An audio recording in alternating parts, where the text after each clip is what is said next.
Good morning. My name is Lieutenant Daniel Lavinder. They've already done my introduction. I'm here to represent the Coast Guard Academy. I graduated in 2006. I'd like to pose one question to you to lead this and kick it off, and that question to you is, what do you want to do when you get done at the Service Academy? I'm sure all of you are aware you'll do 4 years at a Service Academy, and then after that, you're going to have to do a 5-year service commitment. And I argue that that might be the more important question that you need to ask yourself is, when I get done with that 4-year institution, what types of things do I want to do? I myself attended the Coast Guard Academy right out of high school, and I'll talk a little bit about my experiences there, and then I'll go on and talk a little bit about the things I've done in the Coast Guard. I do not represent the admissions department. I'm an operational helicopter pilot out of Savannah, Georgia. And if you need more information about the admissions department, please see the admission counselor representatives that we have here. And also, I encourage you to go to the website and get more information specific to the Coast Guard Academy. The Coast Guard Academy is a small institution. It's about 1,000 people. One of the benefits of it, though, I think, is that it is small. It's also a D3 institution. So for any of you out there who are interested in playing sports in college, but you might not be at the D1 level, but you want to continue to play, it's a great institution to go and play against other D3 schools and still have a good time and a good competitive atmosphere. The first thing you're going to do there is you're going to go through your 4th class summer. I went through mine. And at the end of that 6 weeks of sort of a boot camp type training, you're going to get the opportunity to sail aboard the U.S. Coast Guard Cutter Eagle. I was just in Savannah, and this past weekend they brought it in with all the other tall ships, and you're going to get an opportunity to do something that very few people will ever have the opportunity to do, and that's sail at sea, just like they did back in the 16 and 1700s. That's an awesome opportunity, and I can tell you right now that there's no other opportunity you're going to get at any other service academies that's like that. I went through my 4th class year. It was, a lot of military marching, a lot of indoctrination, but truthfully, the institution really does focus on academics.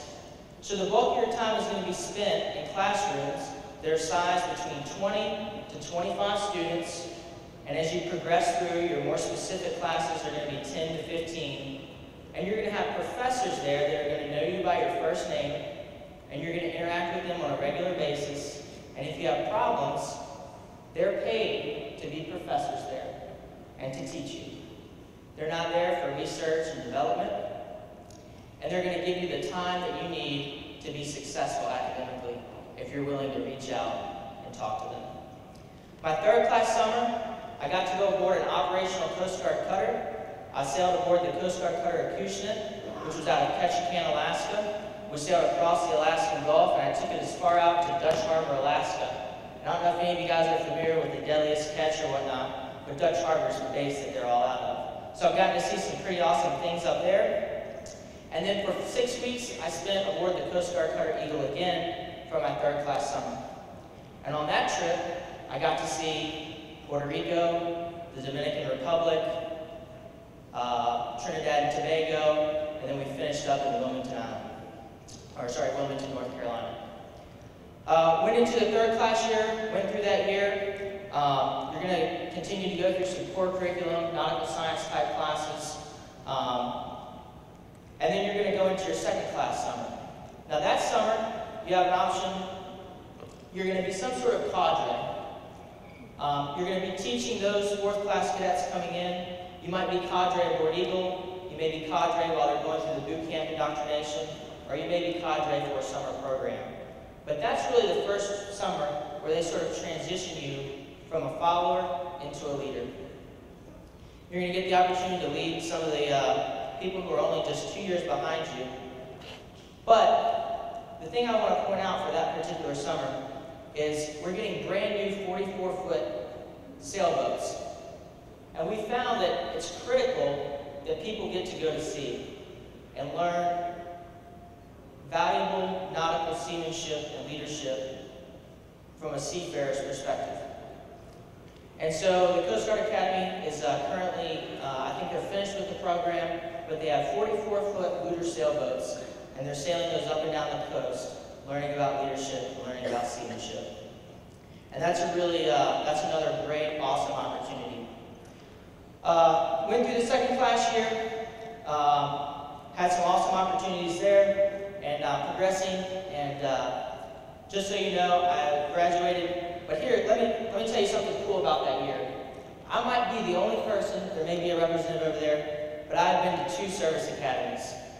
I attended the Coast Guard Academy, and I put in and I applied for the exchange program, and I actually spent a semester at West Point. So for my first semester of my second class year, I actually attended the institution of West Point, and got to see how they do business there. And let me tell you, that was an awesome opportunity. And nobody's going to believe this, but if I had my choice, I would have rather gone to West Point. You want to know why? Because it was easier.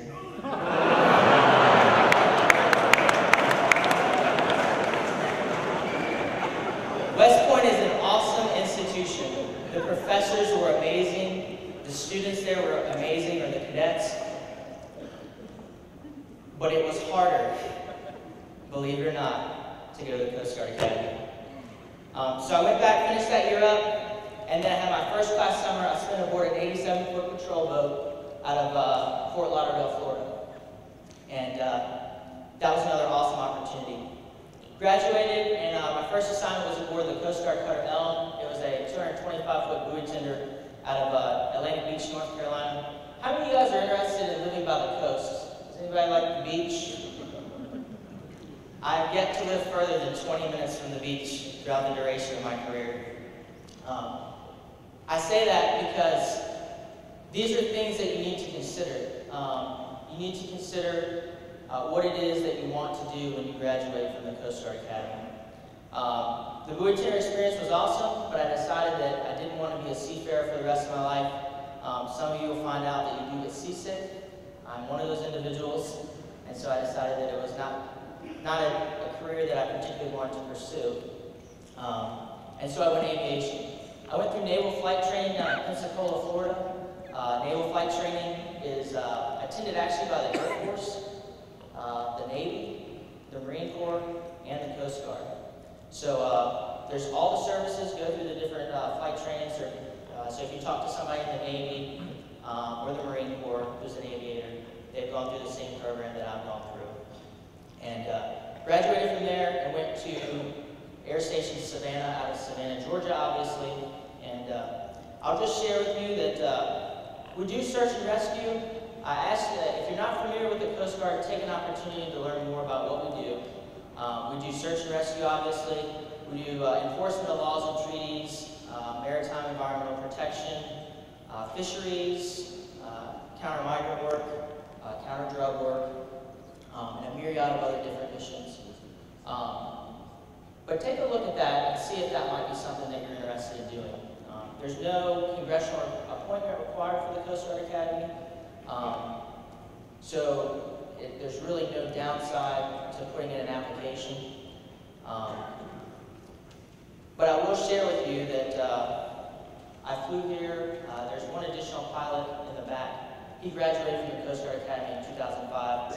He's going to have some awesome stories, but I'll leave you with this. I was standing on duty back in August, I believe it was August the 17th, out of Charleston, South Carolina.